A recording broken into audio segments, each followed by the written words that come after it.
Te whakarongo mai koe ki te reo irirangi o Aotearoa. This is Checkpoint on RNZ National. I'm Lisa Owen. E haere aki nei. The Waitangi Tribunal delivers a brutal dissection of the Crown's failings when it comes to protecting Tamariki Māori. Hostile to whānau, causing trauma, grief and loss. The Minister on what needs to change and the Māori leader tipped to make it happen. The rugby players have their say on why the Silver Lake deal should be kicked to touch.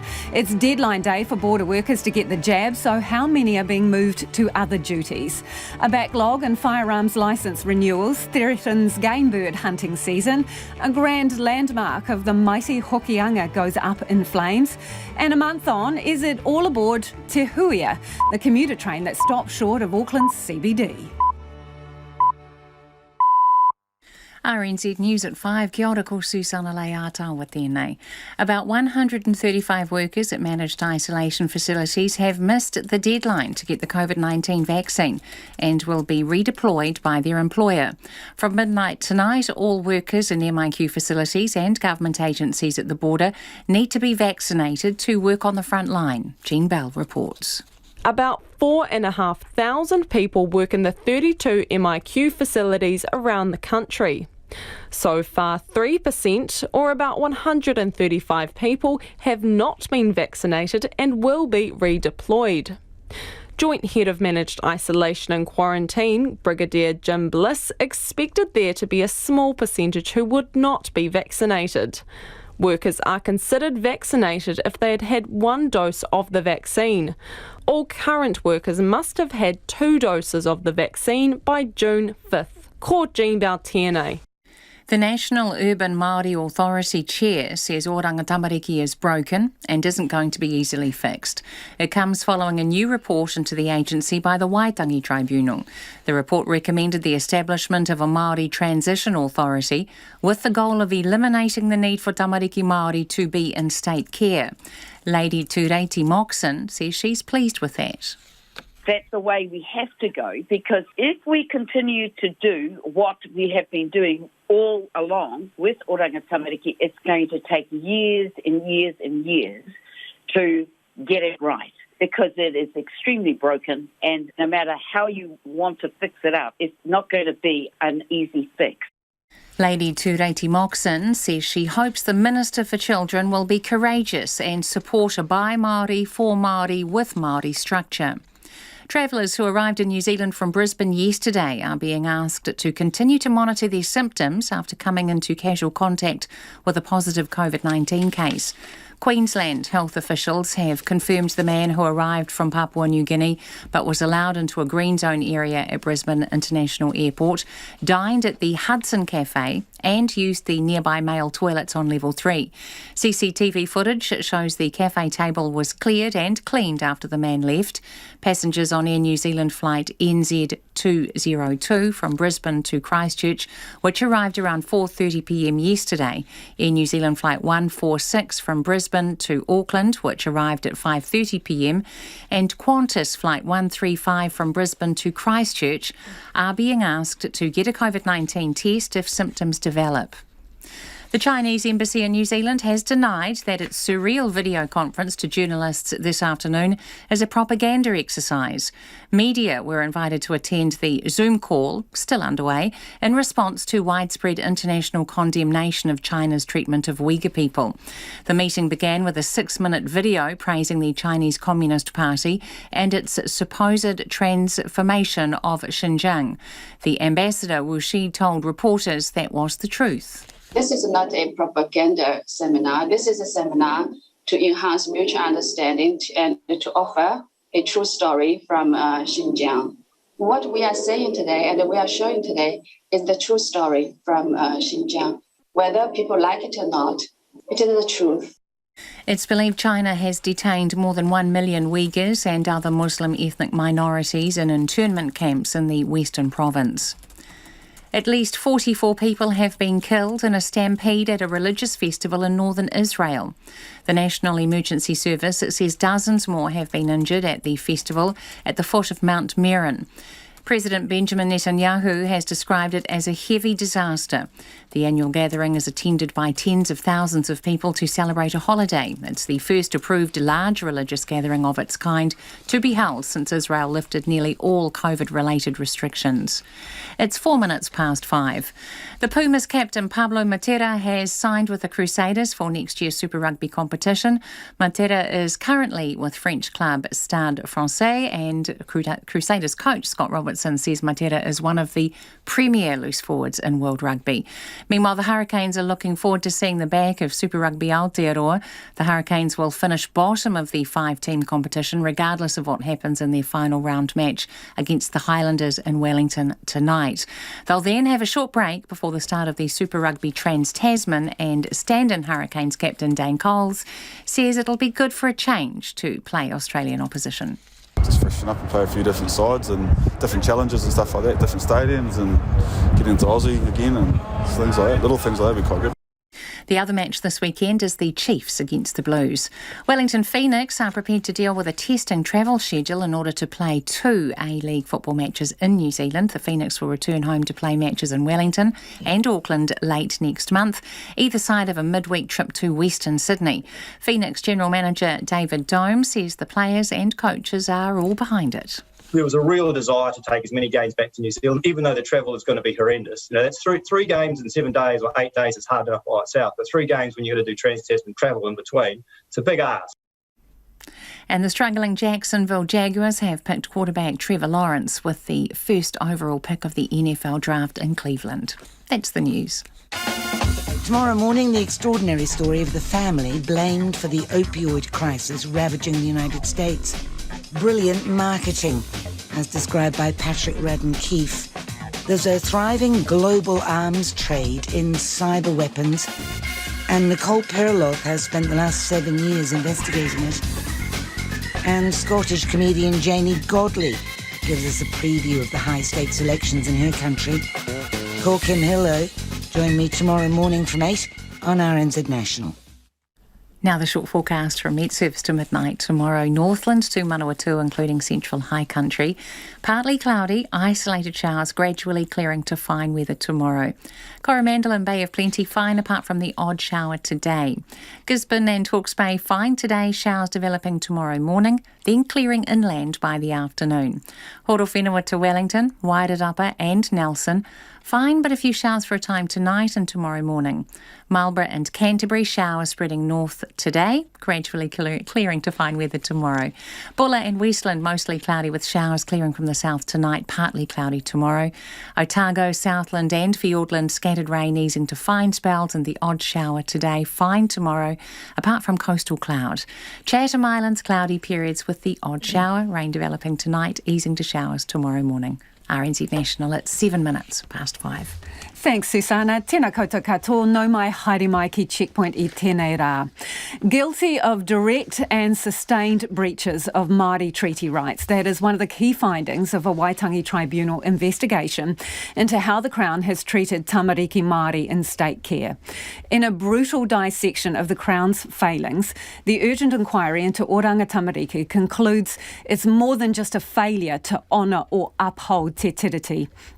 It is a breach born of hostility to the promise itself. It condemns the state's harmful intrusion into the lives of whānau Māori and policy that's been dominated by efforts to assimilate Māori to Pākehā ways. Māori make up more than half of the children in state care, and a disproportionately high number of pepe Māori are taken from whānau. The Waitangi Tribunal report urges the Crown to step back and allow Māori to reclaim their space. Its key recommendation is the establishment of a Māori Transition Authority with the goal of identifying and implementing the changes needed to eliminate state care of tamariki and pepe Māori. Oranga Tamariki will stay, but the Waitangi Tribunal wants the authority to have the power to recommend the transfer of legal functions. And the tribunal even goes as far as naming its pick of foundation members for the authority. In short, it recommends the government provides it adequate funding and backs away. So what will the Children's Minister Kelvin Davis do? Minister, to start with, I would like to give you a chance to talk to the people who have been hurt by the actions of Oranga Tamariki and the previous agencies who've had their mana diminished and the generations of children who've been taken from their whānau. I want to give you the chance to talk to those people. What do you want to say to them? Well, first of all, the people who appeared before the Waitangi Tribunal and told their stories, I just want to thank them. It would have been traumatic, outlining their personal stories, and I wanted to become the Minister for Children so that we could change what's happening, so that there is no more harm and trauma. And we're starting to make the changes. Their contributions will contribute to the direction that Oranga Tamariki is taking, and so I thank them for that. Are they owed an apology from your government? I'm certainly not going to rule anything out of the equation, Lisa. That's definitely on the table, but any apology needs to be done at the right time and the right place to the right audience. It needs to be genuine, and most importantly, changes need to be made, because without genuine changes, an apology is meaningless. This report is pretty clear and it doesn't make for great reading. It says the disparity of Tamarikian care is due to alienation, dispossession, failure of the Crown and the government to honour the guarantee to Māori under Article 2 of the treaty, and it goes further than that. It says more than just a failure to honour or uphold, it is also a breach born of hostility to the promise itself. Do you accept that as a member of the government you are among the perpetrators? Oh, I accept that governments for many, many decades have failed to uphold the Te Tiriti o Waitangi as it should have been. And again, that's why I asked for this job, because I want it to be upheld and I want to make a difference for our tamariki. And I want a full partnership as the treaty promised. Now, I've said from the outset when I became the minister that Oranga Tamariki needs to look at ways to devolve power, decision-making and resources to Māori, and that aligns with what the Waitangi Tribunal report says, and that's the direction that they're heading in. We've already started to make changes, but we know there's a lot more that needs to be done as well. Minister, that's not what the report says, though. It says any piecemeal reform of Oranga Tamariki, no matter how well designed, will work. They say ultimately it's going to lead to failings and a failure for another generation of Māori. So they don't think changes to Oranga Tamariki are the answer. They want an independent Māori transition authority. So when are you going to set that up? So I'll be taking my time to actually go through the report carefully and have a detailed response. So the transition part of that statement is what's important. How do we go from where we are now, where Oranga Tamariki is basically the power unto themselves, the dictators? How do we transition the decision-making and the resources to Māori? That's what's really important, and it can't be done quickly. It needs to be thought through very carefully, but it needs to be thought through and done in partnership with Māori. Minister, do you hold the same view as the tribunal? It's not up to you to decide how that transition will take place. In fact, they've been very clear. Step back is what they're saying to the government. So they would like you to set up this Māori Transition Authority. They've given you the roadmap to that. They've given you the members that they want on the transitional board. So why do you need more time? So the government cannot absolve itself of its responsibility to children, and there needs to be, in true partnership, the government needs to work with Māori. So, like I say, I'll have a more fulsome response when I've had an opportunity to read the report thoroughly and consider it carefully, and come out with that fulsome response.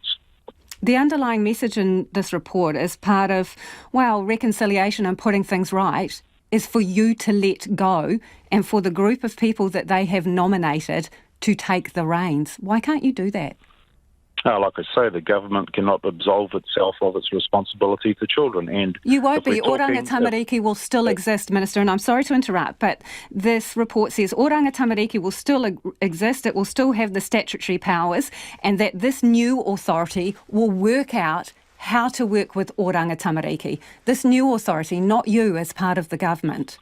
And like I say, I'll take my time to consider the report and to come out with a response. I hear what you're saying, Lisa, but I am the minister and I'll need to take my time to really work through what needs to happen. And like I've said, nothing's off the table, but I need the time to read this report in depth.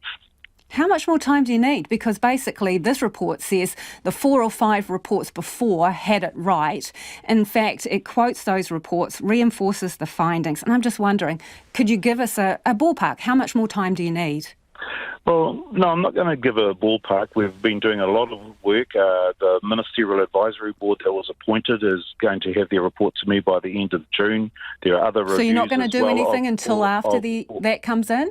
Well, if you let me finish, there are other reviews that have also been done. So we need to make sure everything does align. But like I say, nothing is off the table. But I need time to read this report thoroughly, to consider it carefully and to give a response. If you don't take up the recommendations of this report, you are just continuing the injustice and condemning more tamariki to broken lives, aren't you, according to the findings of this report?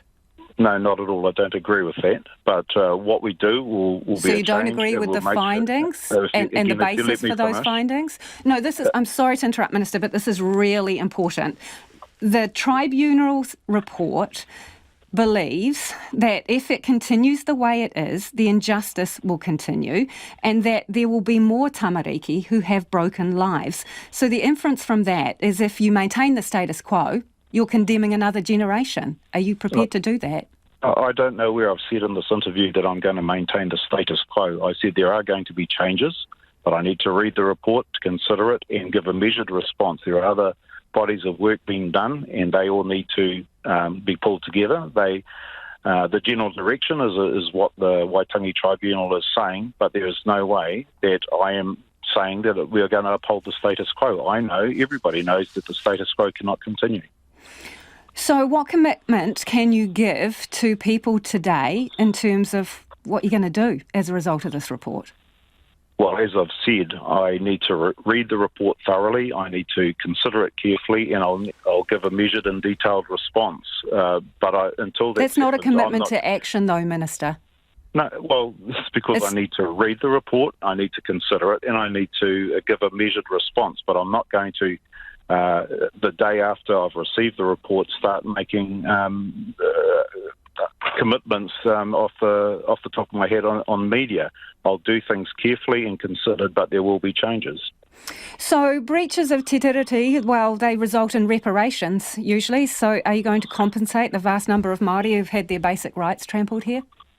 And again, nothing is off the table, but I'll read the report, consider it, and give a measured response. I won't be making commitments to you here on the radio right now. And that was the Children's Minister, Kelvin Davis. It is almost 18 minutes past 5. You're with Checkpoint on RNZ National. Still to come on the program, former All Blacks captain David Kirk on why players aren't supporting the Silver Lake deal. As the deadline ticks down on border workers to get vaccinated, an unknown number of tairawhiti stevedores are refusing the Pfizer jab. Unknown because the DHB in Gisborne doesn't have complete records and is not exactly sure who's had the jab and who hasn't. In the week of February 27th, when the city started its border worker vaccine rollout, only 4 of 40 stevedores were vaccinated. Speaking earlier from the Port of Gisborne, local democracy reporter Alice Angeloni has the story. Yeah, Lisa, so I'm standing above the Gisborne port here where workers are refusing the COVID vaccine. So they're actually refusing the jab.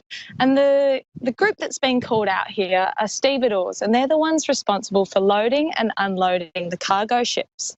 I'm told these ships come from China, they come from Australia. Now, in a meeting this week, this was called out as a bit of a worry for the region. In terms of the Tier 1, one of the issues we're still trying to address is actually not for the port workers generally, but for the stevedores. We've got quite a low vaccine uptake, which is a bit of a concern. And on that topic, I've actually written to the Director General saying one of the reasons that might encourage people to have the vaccine if they knew they wouldn't be swabbed. So that was the Tairawhiti Medical Officer of Health there. But Alice, can you give us, any clues to why they are refusing to get vaccinated? Stevedores are refusing to get vaccinated because they say it's their human right to decline. They're saying they don't have enough information. Some are saying they don't know the long-term impacts of the vaccination. But others are saying COVID-19 is just not a big deal to them and they're not affected by it.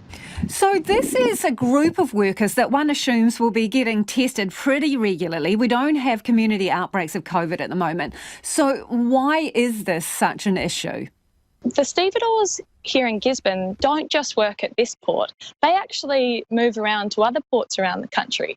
And likewise with stevedores working at other ports, we had some stevedores from Picton loading a ship up with kiwi fruit just last week. So I'm told this is a problem that's around the country.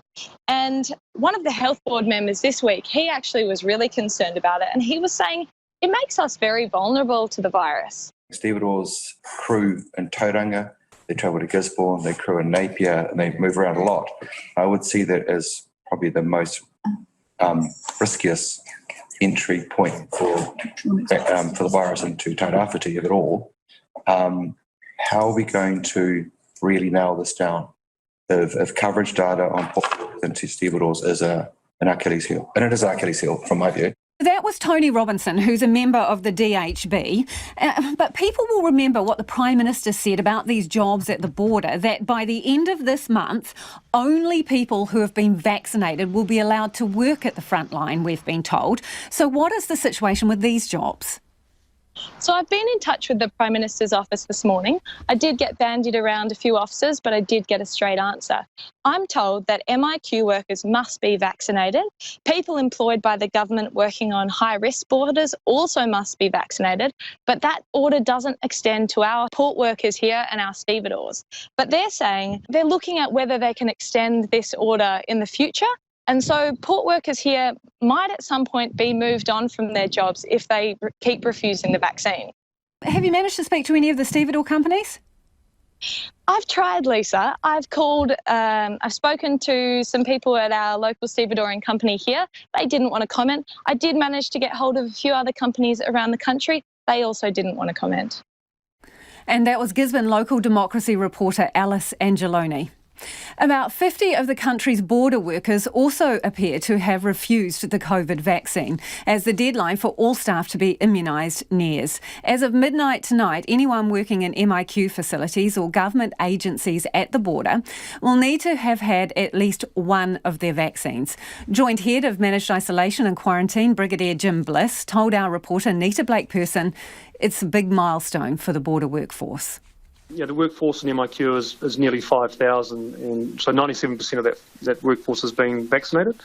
A further 1% has an appointment booked to be vaccinated, and they won't be on site until they have been vaccinated. Leaves just over 100 people that are currently unvaccinated, and of that, close to half have declined for vaccination. And then the remainder, there's a proportion that have a valid reason not to be vaccinated. So just over 100 people, what are they telling you about why?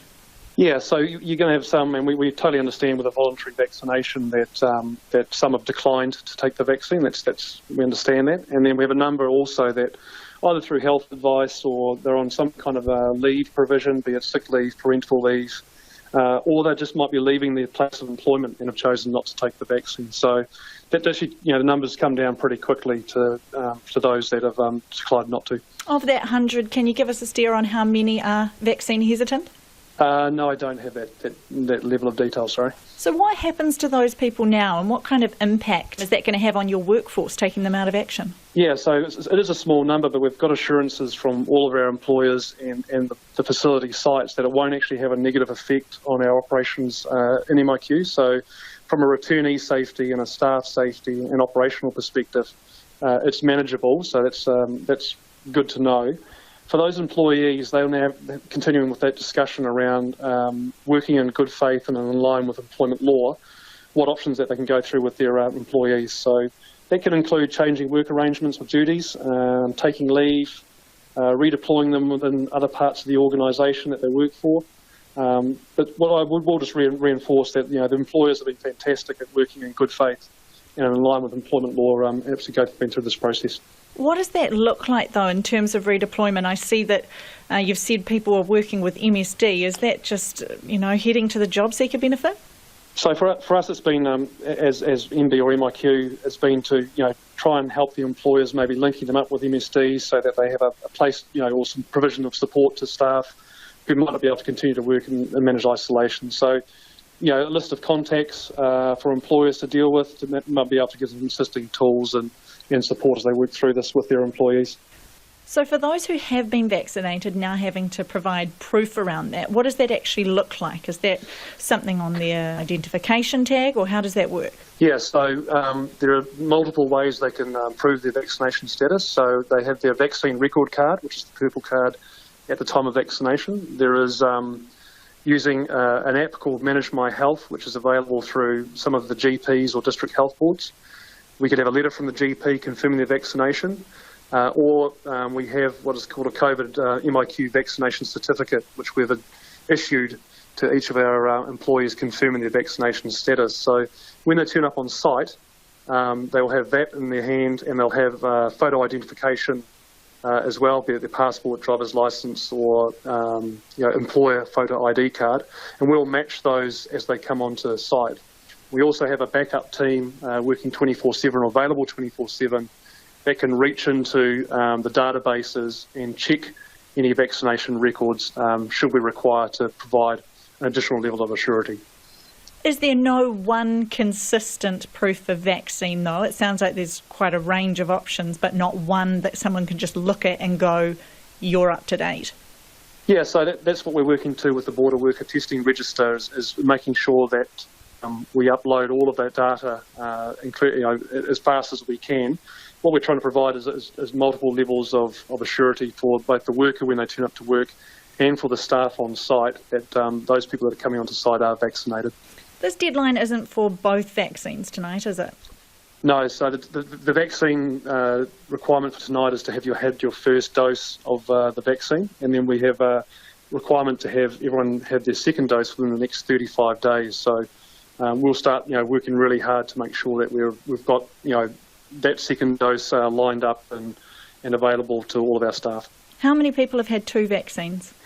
So I don't have that figure with me right at the moment. We've been, going full on to try and make sure we had our first doses by midnight tonight accurately reported. So next week we'll be able to provide that data. But a lot of our staff have had their second dose.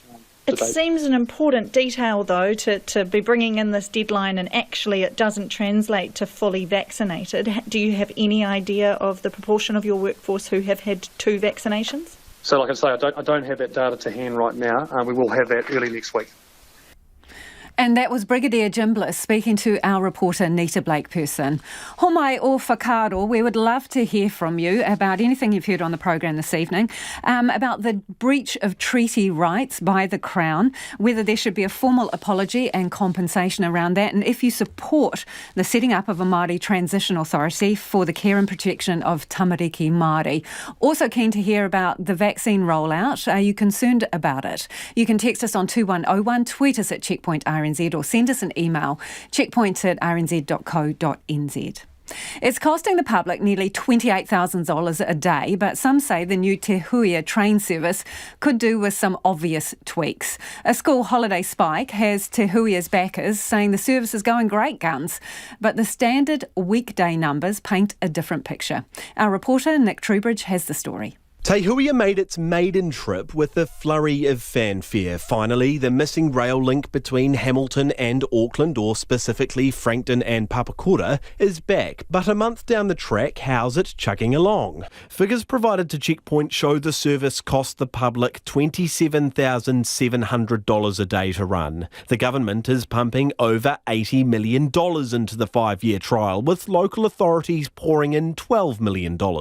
And on April 7, 11, the day after opening, 61 people caught the train from Frankton to Papakura, with 63 taking it back to Frankton on the afternoon and evening services. Compare those numbers to April 16, the day before the start of school holidays, when 57 people caught the train north in the morning and 69 made the afternoon trip back to Frankton. So overall standard workday usage has risen ever so slightly before spiking at the start of school holidays on April 17. There are a couple of things that would really make a difference, and to be fair, the Waikato Regional Councils who are running the service have identified these themselves, so this is not unknown. Matt Lowry runs the in-depth transport blog Greater Auckland and has identified a number of fixes for the service. He says the first step to really boost usage has to be getting Tahuia roughly 13 kilometres further north to Puhunui Station once Auckland Transport finishes upgrading it this year. Are currently upgrading that station, which will be a big bus and train transfer, which will have fast and frequent buses to the airport from there and also to Manukau. It also allows connection to the Eastern Line, so it makes it easier for people coming from Hamilton to connect into other parts of Auckland without having to transfer more than once. Another fix is having more services. Currently there are 2 from Hamilton to Auckland in the morning and then 2 back to Hamilton in the evening. He also reckons adding more stops could help too. Currently there are stations just in Hamilton and Huntly, so adding, for example, Ngarawahia, Tikawhata, Pokeno, Tuakau, those sort of places would help improve usage as well. Transport Minister Michael Wood has been ferocious in dismissing criticism of Tahuia. He says he's aware of proposed improvements like more stops, getting the train closer to central Auckland and improving timetables and speed. So we're just going to take a careful and measured approach to looking at all of those possible improvements as we move forward. But there's no indication of when changes to boost patronage will be made and which ideas will be prioritised. It's all of those options that I've just talked about. They're the possible improvements that we could make to the service. But none of the partners have made decisions about what we should focus on initially. So as I say, it's an early stage.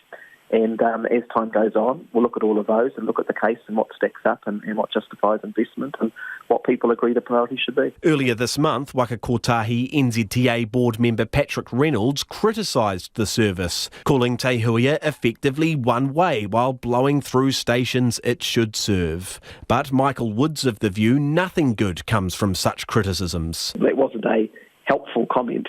But as I've discussed with you in the course of this conversation, everyone's aware that there are potential improvements that could be made to the service. That's been very clear from day one. We've established it as a start-up service so that we get the thing underway. Waikato Regional Council says it has a weekday one-way demand target of 84 passengers by the end of April.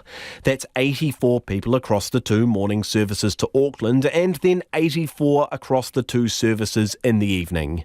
The Waikato Regional Council provided figures showing it's hit that target consistently since the start of the school holidays on April 17. However, the same figures show it's yet to do so on weekdays when the kids are back in class. For Checkpoint, Nick Trubridge.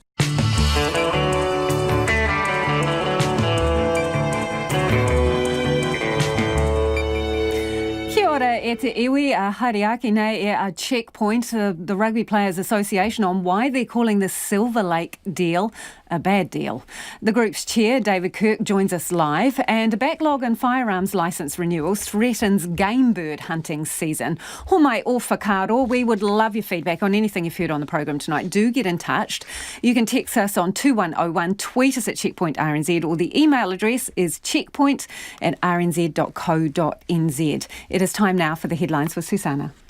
Children's Minister Kelvin Davis says an apology for treatment of Tamariki Maori in state care needs to be genuine and made at the right time.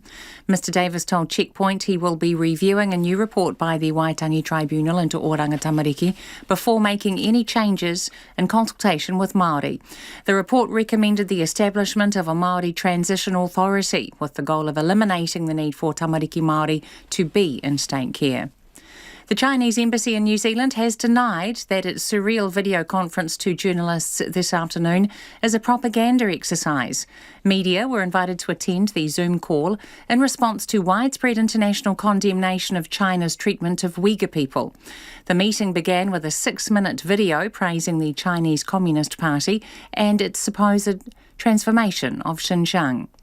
About 135 workers at managed isolation facilities have missed the deadline to get the COVID-19 vaccine and will be redeployed by their employer. From midnight tonight, all workers in MIQ facilities and government agencies at the border need to be vaccinated to work on the front line. Travellers who arrived in New Zealand from Brisbane yesterday are being asked to continue to monitor their symptoms after coming into casual contact with a positive COVID-19 case. Queensland health officials have confirmed the traveller from Papua New Guinea was allowed into a green zone area at Brisbane International Airport. Passengers on 3 flights bound for New Zealand are being asked to get a COVID-19 test if symptoms develop, although authorities consider the risk to be low. At least 44 people have been killed in a stampede at a religious festival in northern Israel. The National Emergency Service says dozens more have been injured at the festival. It's the first approved large religious gathering of its kind to be held since Israel lifted nearly all COVID-related restrictions. Those are the latest news headlines from RNZ National. Our next news and weather update is at 6. Thanks, Susanna. No mai hoki mai. This is Checkpoint. Ko Lisa Owen toku ingoa. It is time now for the business news with Nicholas Poynton. Nicholas, this company that you want to talk about, they're usually the beer guys, aren't they? Asahi? Yeah, the beer guys are moving into the coffee space, adding coffee to its menu of beverages that it offers. Cold coffee? Yeah, look, they are. So we'll get to that in a second because I want to talk about cold coffee. But the drinks giant Asahi, the Japanese drinks giant, they're buying the Auckland-based coffee company Allpress Espresso for an undisclosed sum. Now, Allpress's products include roasted coffee beans, coffee concentrate, and canned coffee, which I can't say I've tried, but I do have my suspicions about. I think, canned drinks should be translucent, not opaque, but that's beside the point. Allpress, they do supply restaurants, cafes, and food services businesses, and by most accounts, it's a global business. It's expanded into Australia, Japan, Singapore, and the UK, founded in 1985 by Michael Allpress. And on the surface, the company this may seem like somewhat of an unusual move for Asahi, given that its wheelhouse has traditionally been alcoholic and cold drinks for the most part. Obviously, it owns the Asahi brand, but it also owns Carlton, Boundary Road beers, RTDs, or ready-to-drink drinks like vodka cruisers, Woodstock, and Summersby cider, but it also owns a host of non-alcoholic beverages like the Charlie's Juice brand and the Phoenix brand. But Asahi's New Zealand manager says coffee was an obvious gap in its product lineup. They thought that making this acquisition, it would fit seamlessly into the suite of drinks that it offers to customers, and by being a big global player, they feel like they can help take this brand into more markets where it currently doesn't have a presence. And it was also reported that Allpress had been looking for a buyer of this business, and the company's founder, Michael Allpress, he will remain with the company, but more as a brand ambassador. Okay, shall we put the shout out here? 2101 on the text. What's the deal with canned coffee? Is it good or not? Nicholas would like your feedback. Right, now let's move on to anti-money laundering laws here. There's a review? Yeah, a report from the global watchdog, the Financial Action Task Force. They monitor money laundering and terrorist financing, and they've done a bit of a review of our laws, and they say for the most part they are adequate, but there are some gaps. But we'll start with positives. They say that we are doing a good job when it comes to recovering the proceeds from crime. Our agencies that sort of monitor this sort of stuff, they work, there's a trio really. There's the Reserve Bank, the Financial Markets Authority, and also the Department of Internal Affairs. They work well together when it comes to sharing information to investigate crimes and trace and seize illicit assets. However, the report did say there were some room where we could improve things, especially when it comes to those sort of preventative measures. We do a good job when it comes to recovering assets, but we don't do the best job when it comes to detecting this behaviour early. The report found we could improve our transparency around the true owners of companies. Things like shell companies and trusts can often be a vehicle to sort of launder dirty cash. Another issue pointed out was that organisations responsible for carrying out AML checks have a varying degree of their awareness about their obligations, which is sort of cause for some concern.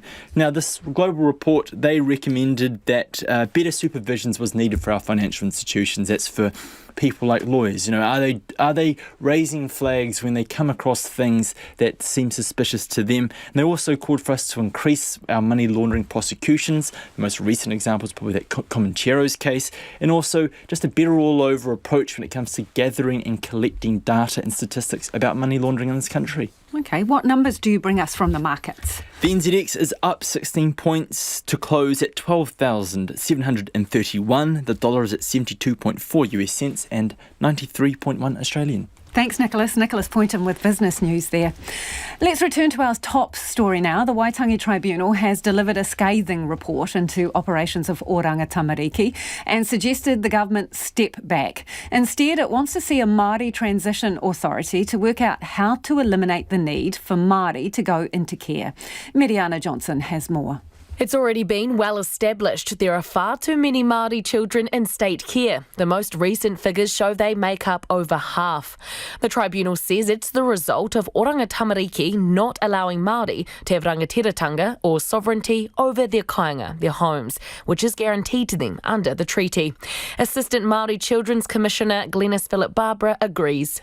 For as long as anyone can remember, the Crown has consistently created policy based on the idea that Māori would be better off being assimilated into living as Pākehā, while simultaneously rejecting the value of te ao Māori.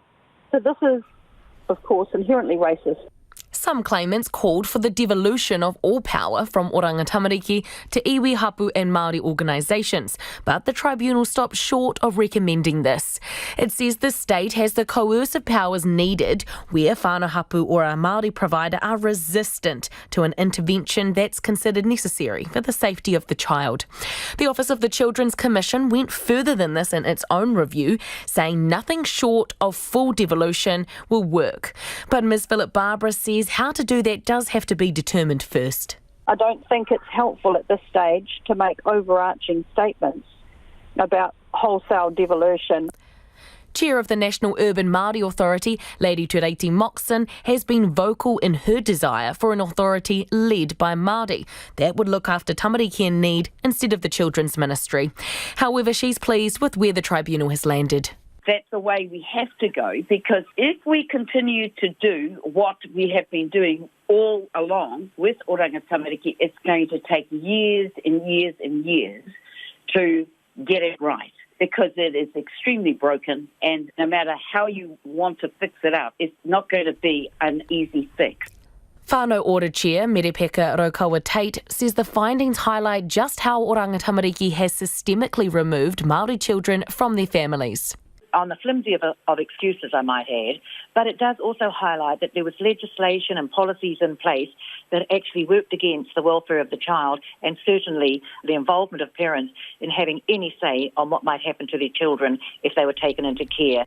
She says while there will come a time when Oranga Tamariki is no longer in existence, it won't happen overnight. In the report, Presiding Officer Judge Michael Dugan said his concern was that a Māori authority would risk commercialising kinship and couldn't capture the complex identities of Māori. This echoed concerns from some claimants that a replacement authority would simply change the faces of those running it, but not how it operated. Minister for Children Kelvin Davis has already ruled out abolition of Oranga Tamariki. He is, however, open to establishing the Transition Authority. Oranga Tamariki needs to devolve more power and decision-making towards Māori. We'll work out how that is going to best happen, so I'm not taking anything off the table. He's waiting on the findings of the Ministerial Advisory Board, led by Matthew Tukake, that's due to report back to him at the end of June. It's looking at the relationships Oranga Tamariki have with whānau, social work practice and the organisation's structure. In a statement, Oranga Tamariki Acting Chief Executive, Sewera Gardner, said the recommendations require serious consideration. He says his organisation acknowledged early on in the inquiry that disparities for Māori exist, but work to address them is already already underway. Mo te hōtaka o te ahi nei, ko Miriana Johnson DNA. It's 17 minutes to 6. I'm Lisa Owen and you're with Checkpoint on RNZ National. Hey, Muriaki in Pitapita Kōrero after the news at 6. We talked to one of the Māori leaders who could shape the changes to care and protection for Tamariki Māori if the government steps back. The Rugby Players Association has labelled the $387 million Silver Lake proposal a bad deal, which it thinks could send New Zealand rugby deep into the red in the years to come. The provincial unions and Māori board have given their tick of approval for New Zealand rugby to sell 12.5% of its commercial assets to the US equity firm Silver Lake. But that approval goes nowhere without the sign-off of the New Zealand Players Association. The group's chairman and former All Black captain David Kirk joins me now. Kia ora, David. Brent Impey reckons, and New Zealand Rugby reckons, this is all about the professional players' bid for money. Is it? No, Lisa. Hi, it's nice to be on. Thank you for asking me on. No, not at all. Let's just take a step back. New Zealand Rugby want to sell 12.5% of all of their income-generating assets. So that's all of the revenue associated with the business. But they're not selling any of their costs associated with the business. So if any business, if you think about it, if you sell 12.5% of your revenue but retain 100% of your costs, that's all going to squeeze your profitability. And that's exactly what the situation is with New Zealand Rugby. They, on their own forecast with Silver Lake, will not be profitable through to 2025 because... Sorry, go ahead. Just pause there. So not profitable beyond 2025. How so? From now until 2025. Right. Including in 2025. Their rugby operations business, the business of running the operations of the business, will not be profitable because they've only got 87.5% of their revenue and 100% of the costs. So, David, tell me what that means in practical terms. If there's some kind of test put on here in New Zealand, what does that mean? New Zealand Rugby carries the can for all the costs associated with it, and Silver Lake just gets its share of the money made. Yeah, that's exactly right. New Zealand Rugby has all the costs of running New Zealand Rugby, and there's all sorts of, there's paying rent, there's hiring people, there's paying the players, there's putting on matches, but they only get 87.5% of the revenue from all any revenue-generating activities, and those are the media rights deals, the match day revenue that comes in, and the sponsorship on the jerseys and in other ways. They only get 87.5% of all the revenue from those things, but they have 100% of the costs of running the game. So the provincial unions who have all voted for this, they in essence get a sugar hit, right? Some of them get 500k, some of them up to, $1 million. So what does their payday look like after a few years? Are there guaranteed amounts that they're going to get? No guaranteed amounts, and it depends very much on the performance of the new entity called Commercial Co. or Commercial LP, which is having all of the income-generating assets put into it, and then 12.5% of that being sold. So it's jointly owned by New Zealand Rugby and Silver Lake. If that business performs up to expectations, then still New Zealand Rugby won't be profitable until 2005. If it doesn't perform up to expectations, for instance, we ran the scenario and presented it to New Zealand Rugby and the provincial union chairs, then let's say they only achieve 50% of the extra money they expect to achieve, the uplift they expect to achieve. If they only achieve 50%, then New Zealand Rugby would never be profitable out to 2030. So, David... They would be living, so just to make it really clear, I don't want to misrepresent them, they'd be living off the investment funds that they'll get from having sold the money. But of course, over time, those are likely to run down if you're not profitable, and then New Zealand Rugby will have real challenges. So, David, you're basically saying the numbers don't add up. Yeah, I'm saying the numbers don't add up. We're saying the numbers don't add up, and we've had the work... Well, they don't add up to make New Zealand Rugby profitable, at least until 2025. And if you want to believe it's profitable after that, you have to believe that 100% of the growth initiatives that Silver Lake and New Zealand Rugby believe are coming through do come through. And don't you think that Silver Lake can deliver on the promises that it's making about boosting revenue? I think they'll definitely help boost revenue. I don't think anyone can be confident about how much revenue they'll boost and in what time frame they'll do it. How much are they promising? It's difficult to forecast.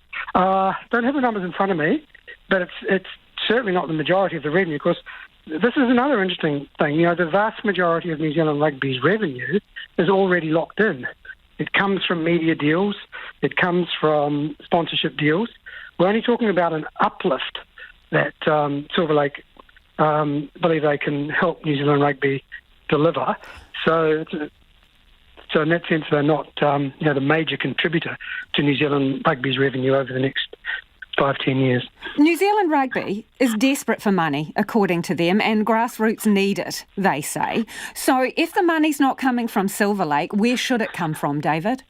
That's a great question, Lisa, and we agree, and we've agreed all along with New Zealand Rugby that it would be good to have an influx of new money. Not to say they've run the business badly at all. At the beginning of 2020, they had $100 million in the bank, and they've grown revenue consistently by about 8% a year. So the business has actually been well managed. They took a bit of a hit during COVID. They're down to about $65 million, so they've still got pretty significant reserves. So we're not in a sort of crisis situation here. But where we think the money should come from, and we think it should come from a sale of 5% of New Zealand Rugby's revenue generating assets to the New Zealand public. So get Kiwis to buy shares. Yep, get Kiwis to buy shares, and that would raise, if we sold 5%, that would still leave New Zealand Rugby with 95% of its revenue, which means they'd still be profitable, even though they had 100% of the costs, and it would raise $155 million if you sold at the same valuation that Silver Lake are offering, and we think that's eminently doable. And do you think $155 million is enough to keep rugby alive in this country? Definitely. Definitely. Okay, so how would you describe your negotiations with New Zealand Rugby right now? Oh, I think respectful and working through complex issues, difficult issues, and I think the parties are operating in good faith and doing their best to find a resolution that works for both sides. Is it respectful when Bryn Timpey comes out and says the deal's a no-brainer, it'll be an own goal if you guys don't accept it? It's all about money, and Dane Coles doesn't understand the deal because he would vote for it if he did? Well, I think people can make their own minds up about those sorts of comments. I'm certainly not going to get into a public slanging match with. I think Brent has served New Zealand Rugby over a number of years, and I'm sure that he's done that with commitment and desire to do the right things. Okay, so you're at odds here, and there's a lot of space between you. What happens now? Well, we keep talking. We will be consulting with our players and ensure that they're well informed and take their feedback. And then we will, sooner or later, get back around the table with New Zealand Rugby and see what we can work out.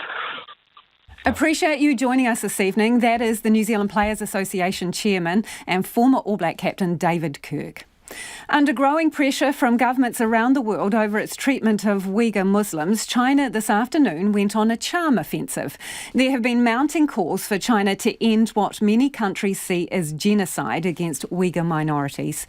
A carefully orchestrated video call to journalists, academics and business people, the Chinese embassy delivered its version. Jeremy Rees has more.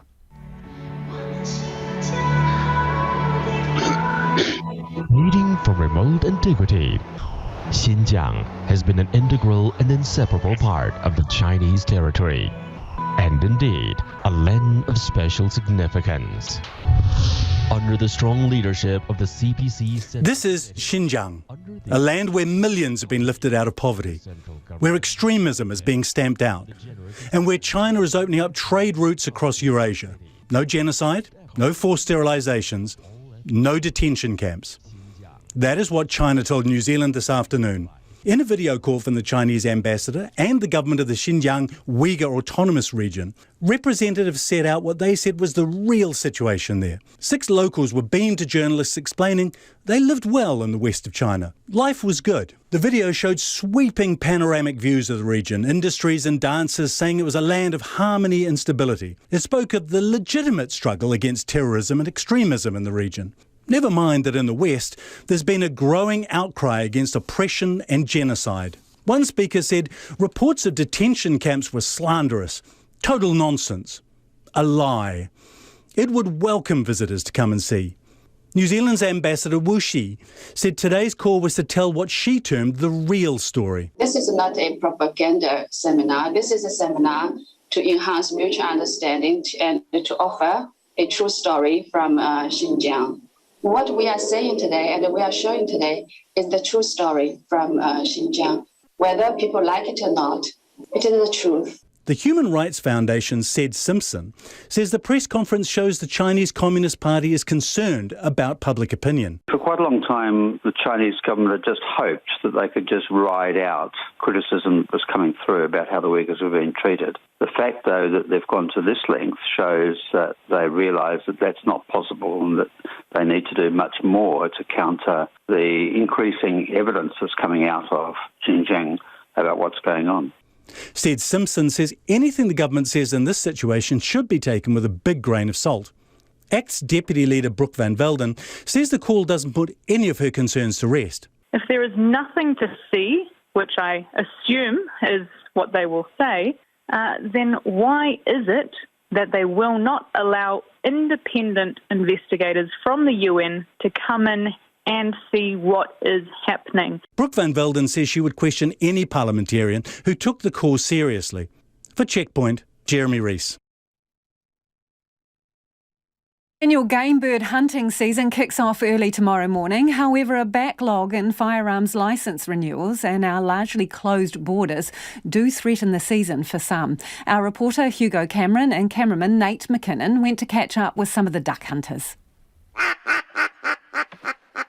The country's lakes and rivers will soon echo with this sound. This weekend marks the opening of the game bird season, and Phil Musson can't wait. It was enjoyable to get out last season eventually, but yeah, looking forward to opening this year, definitely. The 4th generation Canterbury dairy farmer has been shooting ducks ever since his grandfather and dad got him into it. He'll be leaving the ducks on his own farm ponds in peace this year, instead heading to Southland for the weekend with his son. It's the enjoyment of being in the outdoors. For us, it's family environment. And we always eat what we hunt as well, so that's a priority. He says the key to bagging lots of birds is plenty of decoys and a good call. And when it's time to get them to the dinner table, his go-to recipe is simple. Take the breasts off and then just pan fry them. A bit of Tuscan seasoning is pretty good. Fish and Game's South Island spokesperson, Richard Cosgrove, says duck shooting is a great way to fill the freezer and keep bird populations under control. He's noticed excitement building, with people buying their game bird hunting licences, which are managed by the group, earlier than usual. The hunters that, were sort of felt shortchanged last year are probably looking forward to it, and I'd say that's reflected in the number of people that are buying licences early. They want to go out, they want to harvest ducks for the table, they want to get a good supply of kai for coming months. But for some keen hunters, a backlog in firearms licence renewals presents a major roadblock. Figures from the police show about 8,800 applications by gun owners are still being processed. Police put this down to changes to the licensing system, COVID-19 delays and high demand, but acknowledge they need to do better. James Gray has guided hunting and fishing for well over 20 years. He expects some people will miss out on the opening weekend, if not the whole season. Sort of recreational hunting, or as I said, people overseas, they've got caught out bad. Yeah, I can't understand the delays. Someone is looking at it, I believe. Deer stalkers are talking about it, duck shooters are talking about it. But he says it won't be a successful year for his guiding business. Almost all his clients come from overseas, especially from Australia for the duck season, as most locals prefer a DIY hunting experience. First group of clients came out in February. I had a couple from Scotland out here trout fishing, As COVID hit, they packed their bags and went home 3 days after they started. And that's the end of my season, all over. People thinking about coming out now with our borders opening last week, but it's probably not going to happen. So it's a write-off. Despite the hurdles, he's happy to leave guiding behind for the season and just enjoy some duck shooting for himself. Oh, for the New Zealand hunters, fantastic. Yeah. Limited hunting for a wee while, great duck numbers, a lot of people doing predator control, lack of rain, so the ducks will be condensed down into small areas. It should be a fantastic season. Richard Cosgrove wants hunters making the most of those conditions to be mindful. Remember the 7 rules of gun safety and save the drinks for later. If you want to have a beer, go to the pub. Hunting's not for drinking. No duck is worth coming home without your mates or your whānau. For Checkpoint, ko Hugo Cameron tēnei. And we'll put the video for Hugo's story up on our Facebook page. A blind and deaf pup in the US is inspiring all kinds of people to face their challenges head-on. CNN's Ali Wolszewski reports. Come on. Okay. All right, everybody, come on. Dean! Melissa Shapiro agreed to foster this deaf and blind puppy 4 years ago, but they couldn't let Piglet go. Piggy Lee. He has never had this much fun outside. My reaction was, please, no, please, not another dog. Her husband, Warren, knew Piglet would require more attention than their other dogs, and he wasn't sure they had the time. But they made it. Piglet's Instagram quickly went viral. Melissa realized the world could learn a lot from the pup. Lily, there you go. There you go, big boy. Okay, he likes, because he is so disabled. And when they see him moving along, not worrying about what he doesn't have, they feel inspired to do the same. She created lesson plans teachers can download and use across the country to teach the Piglet mindset. Acceptance, inclusion, empathy, and kindness, which we teach through this group of dogs that we have, accepting each other and Piglet. Melissa takes Piglet to classrooms to show how she uses touch and smell to teach him commands, which Warren says prevents the pup from living in a quiet, dark world. It really was to have a way of communicating with him where he would know that we're out here, we're happy with what he's doing, he should be proud of himself. Gorgeous story there about Piglet. Well, after 6 tonight, we'll have more on the Waitangi Tribunal report. RNZ News at 6, ngā mihi nui ko Susana Leātawa tēnei. The Minister for Children says a government apology to whānau impacted by Oranga Tamariki is still on the table. A damning Waitangi Tribunal report released today found the agency has breached Te Tiriti o Waitangi. It says disparities for Maori in state care has come as a direct result of Crown intrusion into the rangatiratanga of Maori over kāinga, sovereignty over home. Kelvin Davis has told Checkpoint he hasn't ruled out saying sorry to people who have been hurt and harmed. That's definitely on the table, but any apology needs to be done at the right time and the right place to the right audience. It needs to be genuine, and most importantly, changes need to be made, because without genuine changes, an apology is meaningless. Kelvin Davis says he is grateful to those who appeared before the Waitangi Tribunal and shared their stories. The head of the Managed Isolation and Quarantine System says some unvaccinated staff will be redeployed and others will leave. As of midnight tonight, an MIQ worker must have received at least one dose of the COVID-19 vaccine. About 4,500 people work in the 32 MIQ facilities around the country. So far, 3%, or about 135 people, have not been vaccinated. Brigadier Jim Bliss says the workers who can't or won't receive a vaccine will be redeployed, while others may have secured a new job or leave the workforce. The Chinese Embassy in New Zealand has denied that video conference to journalists this afternoon is a propaganda exercise. Media were invited to attend the Zoom call in response to widespread international condemnation of China's treatment of Uyghur people. The meeting began with a 6-minute video praising the Chinese Communist Party and its supposed transformation of Xinjiang. The ambassador Wu Shi told reporters they were being shown the true story.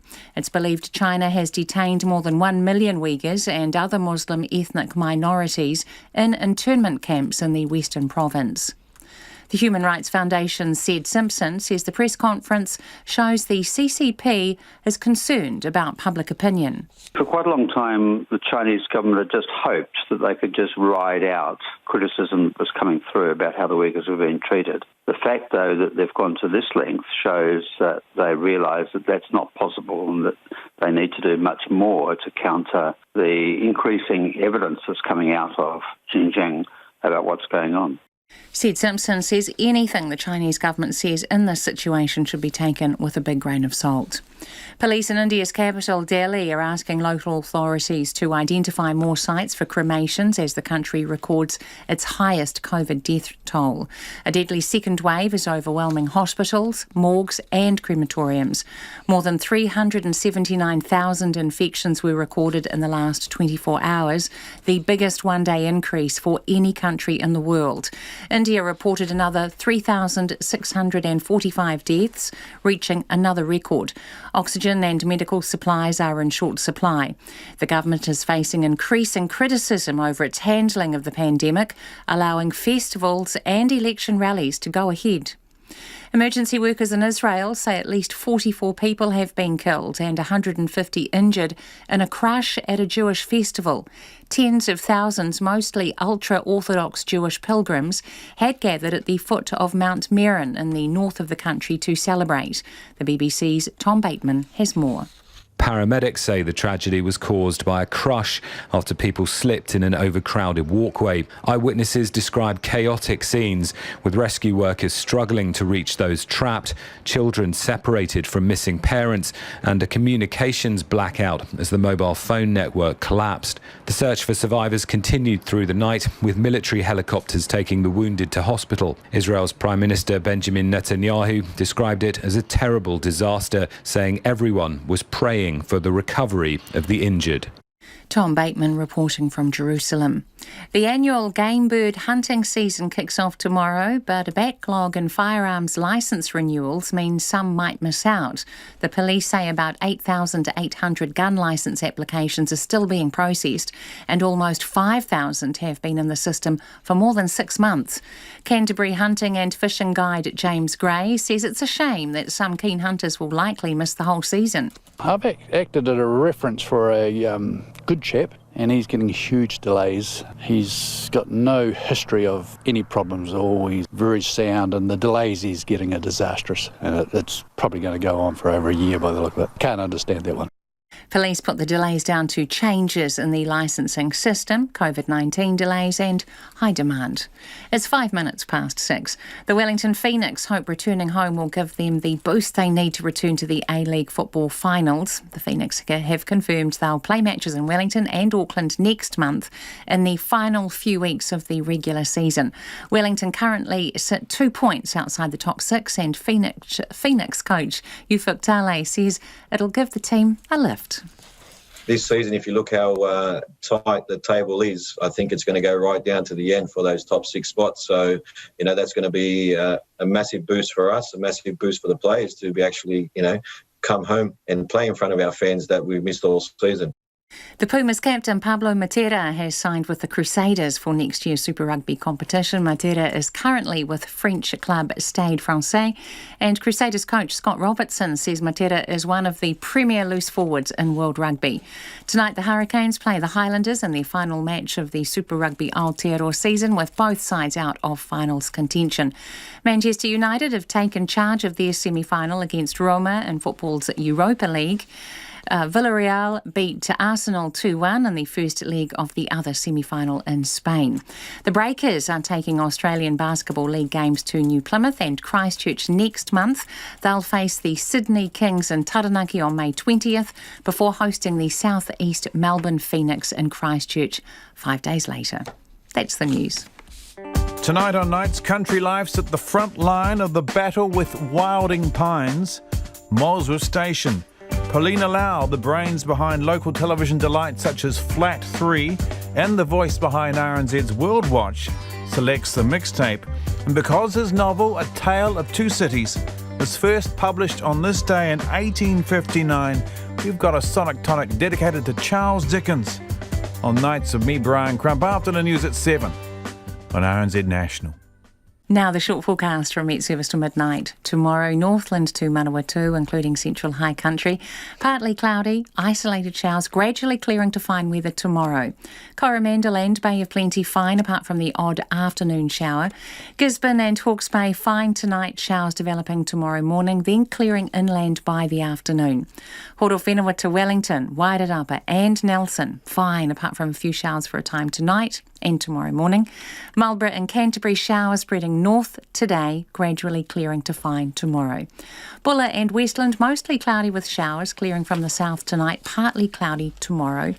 Otago, Southland and Fiordland, scattered rain, easing to fine spells and the odd shower tonight. Fine tomorrow, apart from coastal cloud. And Chatham Islands, cloudy periods with the odd shower. Rain developing tonight, easing to showers tomorrow morning. RNZ National. It's 8 minutes past 6. Thanks, Susanna. No mai hoki mai. This is Checkpoint, ko Lisa Owen tēnei. The Crown needs to consider compensation and a formal apology to Māori whānau for the trauma caused to them by the state's hostility and failings. That's the view of Lady Tiriti Moxon. She's one of the Māori leaders tipped to be part of a new Māori Transition Authority. That's goal is to eliminate state care of tamariki and pepe Māori. A Waitangi Tribunal report into Oranga Tamariki concludes the Crown's repeatedly breached the treaty for failing to uphold Māori tino rangatiratanga or sovereignty over their homes. Oranga Tamariki will stay, but the Transition Authority, recommended by the Tribunal, would have the power to recommend the transfer of certain legal functions. The Tribunal even names its pick of foundation members for the authority, and Lady Moxon is one of them. She says there's no need for more reports. The time to act is now. We have an opportunity here, and I think that the Minister, if he's brave and courageous enough, should pick up on what the Tribunal has recommended and to ensure that our people are able and enabled to do what we need to do for ourselves now. You are one of the people that the Tribunal has recommended as part of the people who will sit on this Māori Transition Authority as it gets set up. What would a new system look like? A system by Māori for Māori? Well, it would mean that we would have a Māori CEO, we would have Māori governance around it, we would have Māori staff in the main. There will be others, I'm sure, but it will be run by Māori, for Māori, from a cultural perspective and from recognising that Māori actually have lots and lots of answers for ourselves in what we think should happen in our own localities, our own regions, and also what should happen to us in terms of whānau hapu na iwi. And I really think that if anyone understands and knows what it means to be Māori and to have lived experience of that, it's us. You would have preferred if OT, Oranga Tamariki, was gone altogether, but that's not going to happen because the Tribunal accepts that you still need some of their statutory powers, which are held by some of the social workers there. Given the distrust for this organisation, how are you going to work with them? Yes, well, the thing is, I think as long as Māori are given, or they devolve to Māori, the opportunity to grow and develop and establish a Māori mokapuna authority or transitional authority, as the Tribunal have put it, I think we can work with anybody. The issue that I have is that there is this real vision, I think, from within Oranga Tamariki that somehow they can be fixed. And somehow that it can happen tomorrow. Well, actually, it can't.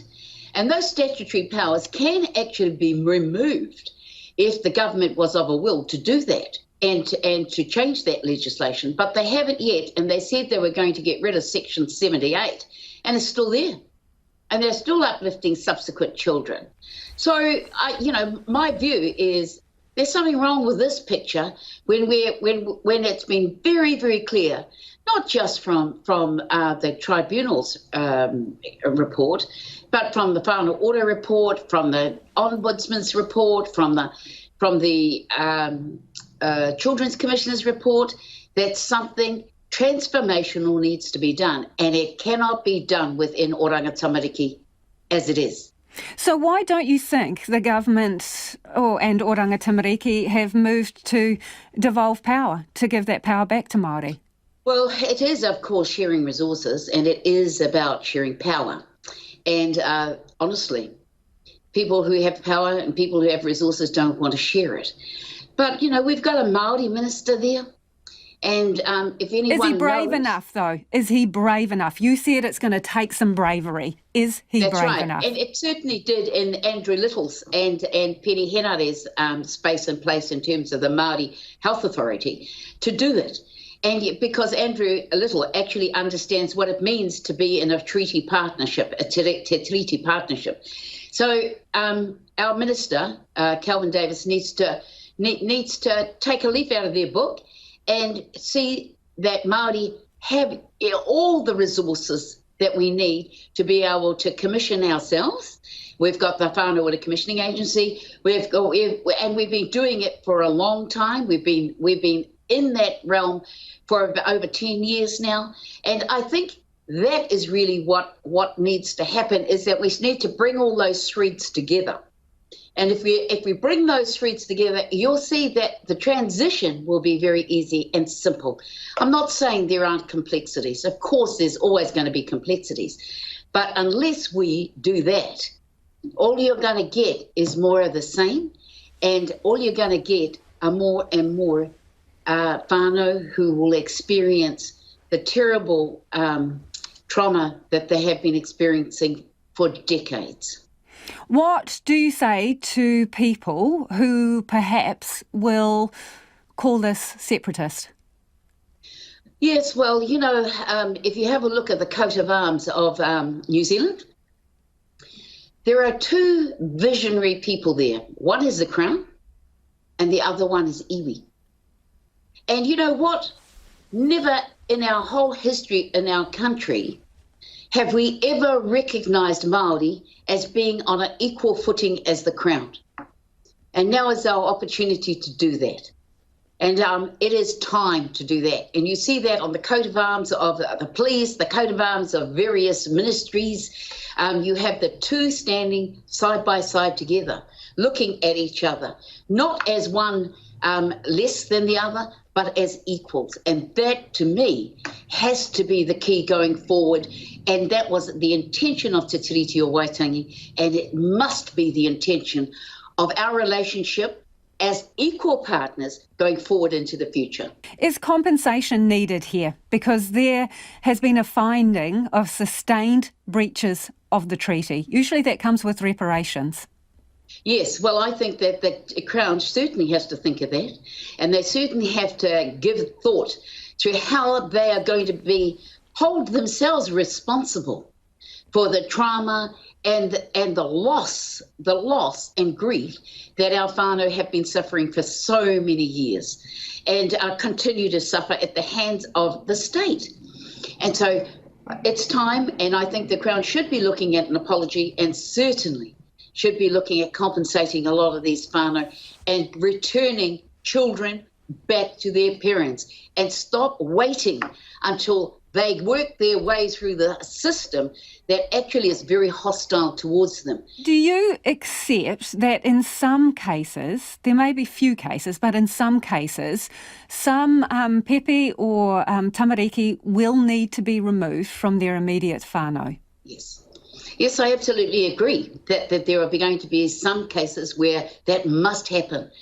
But what happens quite often is that those children are taken away, but they're never given back. And not only are they never given back, no support is given for that whānau. They've got to go and advocate for themselves.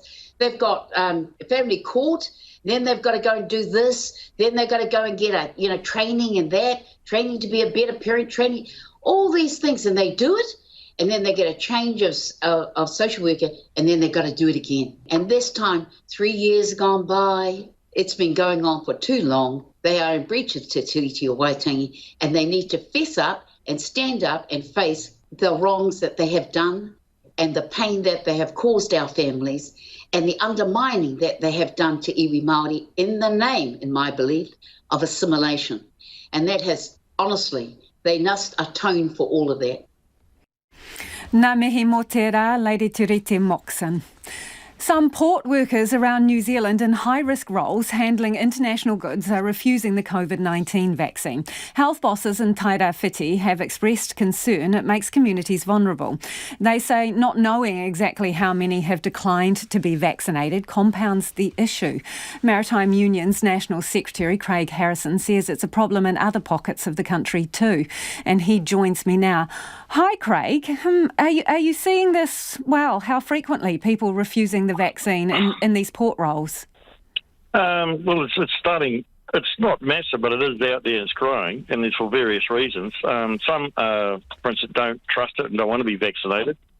But in some of the other regional ports, for instance, they're struggling to get access to get the vaccination, and it's just the nature of the work. But I know, for instance, around Gisborne and Napier, there's been a slow, very low uptake. And I've heard that there could be one company that's got only 25% of their workforce have been vaccinated. So they're struggling actually to find out who is and who isn't, just through the nature of the privacy. And so it's going to be an issue as we go forward. So when you say, some of it's they don't want it and another part of it is logistics, what's the split here? How many people are vaccine hesitant? Well, I had a straw poll. I think it's about 15 to 20% vaccine hesitant. But it depends on where you go around the country. Where are the bad spots, Craig? I'd say in the East Cape, like Gisborne and Napier. And then as you go to the bottom of the South Island, around like the Bluff, the Timaroos, and some of Port Chalmers, it all comes down to how it's been rolled out in the different ports and who's engaging with the workers and talking to them and discussing with what's going on. So a lot of it comes down to, I don't think there's been enough conversation. For instance, I look to the Napier and the Gisborne, and I think they really need to go through the iwis in those areas and use that form of messaging. Because there's a lot of conspiracy theories out there. And the other thing that's sort of in those areas is not everyone's got access to their own doctor. So if they're told to go and check for underlying health issues before they get vaccinated, you've got to have access to a doctor. So those are the people who are hesitant around the vaccination. What about the people who have problems because of logistics? What are you saying, that shifts means it's difficult to go in and get the jab? Yeah, it is. For example, I'll give you for workers at Marsden Point, in the port of Marsden Point, for a fair majority of them, they actually live in the north side of Whangarei. And if it's a 40-minute trip to go and get vaccinated and you're not getting, and it's got to come out of your own pocket. For some of those workers, it's a big cost. So, maybe the government could look at, for instance, paying for everyone to come and get vaccinated on those border workers, because I'm sure that everyone who works in the MIQ and all the ones at, whether it's customs and the security of the airport, they're all paid to go and get their vaccinations, and they should be extending that to the port workers. So paid hours off to go and get your jab? Well, that would make it an incentive to go and get it, and they would, if it eliminates one of the barriers, the cost of travelling to go and get the jab, it would help, yeah. And record keeping, you said it's difficult for these companies to know who's done what? It is, because I think there's a crossover with the privacy, isn't it, between people who get vaccinated and not getting vaccinated, and if they're willing to tell the employer or not. So, but I know the Ministry of Health holds those records and how they can interact. It's going to be tough, but they're going to have to start thinking about very soon what they're going to do, because as we see those new strains developing in India and Asia, and if they end up on the ships coming to New Zealand, it's going to be a significant problem. Really appreciate your time this evening. That's Craig Harrison, who's the National Secretary for the Maritime Union. It is 21 minutes past 6 and you're with Checkpoint on RNZ National. The country's oldest Masonic lodge has been all but destroyed in a fire, leaving behind just charred remains. The iconic Kohu Kohu Lodge, which sits on the banks of the Hokianga Harbour, was built in 1891. Made entirely from kauri, it carries huge significance for the Northland region and heritage lovers around the country. Louise Tanuth reports. 2 stories high, painted crisp white and baby blue, made from precious kauri timber, a beacon on the banks of the mighty Hokianga. The oldest Masonic lodge in the country, built 130 years ago and loved by all in Kohu Kohu. But around 4 o'clock this morning, fire tore through. The building holding so much history went up in flames. 6 fire crews and a water tanker were called in to fight the fire, but the damage was done, and all that's been left are charred remains. Bill Edwards from Heritage New Zealand says it was a Category 2 historic building, meaning it's locally significant. It was a beautiful building because it was built all of native timbers. The interior of the building was especially beautiful because it was all kauri. There was a beautiful interplay of light that you could see when you went into the building. It was built almost like a chapel, and so it had an elevated stage at one end. It was a fixture of the town and also really historically important.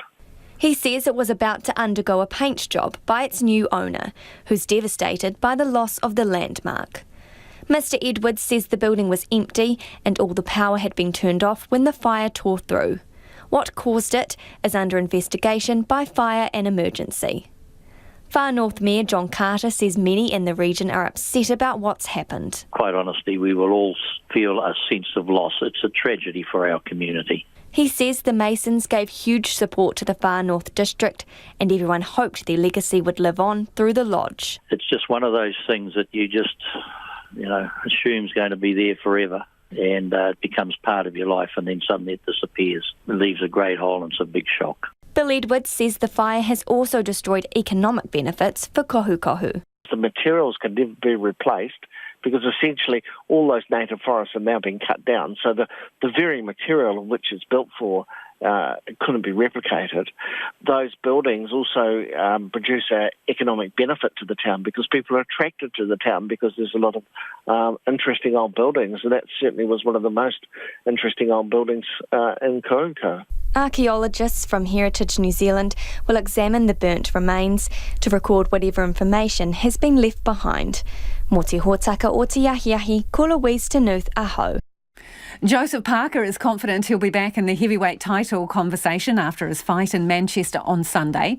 The New Zealand boxer has 4 straight wins to his name ahead of the bout with British veteran Derek Chisora. However, a lacklustre victory over Junior Fa in February means most pundits feel Parker has more to prove in his quest to regain world champion status. As Clay Wilson reports, the man himself believes a new trainer and well-respected opponent makes this fight a chance to show a return to the top is well within reach. For your winner by unanimous decision, fighting in the blue corner! Joseph Parker's win over Junior Fa gave the former world champ 4 victories on the bounce since losing his title and suffering back-to-back defeats in 2018. But an underwhelming performance has kept Parker on the periphery as a serious contender in the championship discussion. The 29-year-old admits it wasn't his best work, but says the fight isn't much of a gauge for a clash with former title challenger and no-nonsense veteran Derek Chisora. 2 totally different styles. Junior Fa's style was move and hug, punch every now and then. With Derek, I think it's no secret. He's going to come forward, apply the pressure, like they say, and throw punches everywhere. At 37 years old and with 10 losses on his record, Chisora might appear past his best. But the burly Brit remains a credible threat, pushing leading contender Alexander Usyk all the way before losing a narrow points decision to the unbeaten Ukrainian star 6 months ago. The always colourful Chisora isn't short on confidence. I'm going to do what I do best, come forward, fight, chuck hell, just roll the dice and just rock and roll. Come out those gates, just go. Chisora's manager, former heavyweight world champion David Hay, agrees there'll be no surprises. We're not having a boxing match with Joseph Parker. It has to be a fight. There will be a knockout. This is not going the distance. This is about how much Joseph Parker can take. He's got a great chin. 12 rounds with AJ, 12 rounds with Dylan White, who hit him on the button many, many times. Derek's going to have to do something very, very special. Parker feels up for the challenge, especially with new trainer Andy Lee in his corner. The pair only joined forces 7 weeks ago, but Parker says training camp with the Irishman has gone very well. He's a great guy to be around, very fun, positive energy. But when it's time to get into the gym and work, there's a switch, but he doesn't take any bullcrap. He's all about working hard, no complaints, and listening. Lee is the second cousin of and cornerman for British star Tyson Fury. The reigning heavyweight world champion recommended the pair to each other, also giving them the use of his gym and a house for their camp. The man known as the Gypsy King has since declared Parker an honorary gypsy, and Lee says he was convinced the partnership would work when Fury told him the Kiwi Samoan fighter was one of us. I don't know how to describe it, but I knew what he meant instantly, and it's been proven to be true. Very comfortable in each other's company, and Josh was very open with me even from the first day. That's a good sign. It all points to the pairing becoming long-term, and Lee is on board with Parker's desire for them to stay together beyond this weekend's bout. But both acknowledge that's heavily dependent on victory against Chisora, and Parker knows that's far from guaranteed in a matchup where much is on the line. The loser of this fight has a lot of questions they have to ask themselves. So I feel this is a very important fight for both of us. And, win this fight, there's a lot of opportunity and a lot of options out there with other fighters, other big fights. That big reward of victory and the heavy price of defeat have Joseph Parker striving for a statement-making performance. Mō te hōtaka o te ahi pōnei, ko Clay Wilson aho. Let's get to some of your feedback before we head off this evening. On the earlier interview with the chairman of the New Zealand Rugby Players Association, that's David Kirk, former AB's captain, everyone who's texted in agrees with him. This Jean says, long-term thinking plus keeping it in New Zealand, I would be one of the 5% to buy a share in New Zealand rugby if offered, and I hardly ever watch rugby, but I can see it makes sense for New Zealand. This is the Players Association's, their alternative idea to raise cash for rugby here is to float 5% of those commercial rights and let Kiwis buy into it. Paul says, I agree completely with David Kirk and the players. I hope they stick to their guns. Roland has got in touch to say, if New Zealand Rugby needs me to buy shares, sweet. If it keeps the Yanks out, I'm not a rugby supporter, says Roland. Another person says they could raise that $400 million in 5 minutes from fans. And Chris reckons that Silver Lake will sell their 12.5% share of the All Blacks to the highest bidder in 5 years' time. This could be the Chinese or Russian oil barons, or worst, says Chris, the Aussies. Not a good deal. Definitely raise the cash with the help of the New Zealand public. This on the border workers. Sharon says, I'm really concerned. I received an unsolicited flyer in my letterbox that was called Voices of Freedom with dodgy information about COVID. My letterbox says no junk mail, but this didn't stop those dangerous idiots. More vulnerable people might believe this junk. On coffee in a can, TJ says hot coffee in a can is a Japanese staple. It's delicious and cheap. Perfect on a cold day in winter. Well, maybe I'll try it. Have a fantastic weekend. RNZ News headlines at 6:30. The Minister for Children says an apology to whānau impacted by Oranga Tamariki is still on the table following a damning report from the Waitangi Tribunal. The head of the MIQ system says some unvaccinated staff will be redeployed from midnight tonight, while others will leave. The Chinese ambassador to New Zealand has denied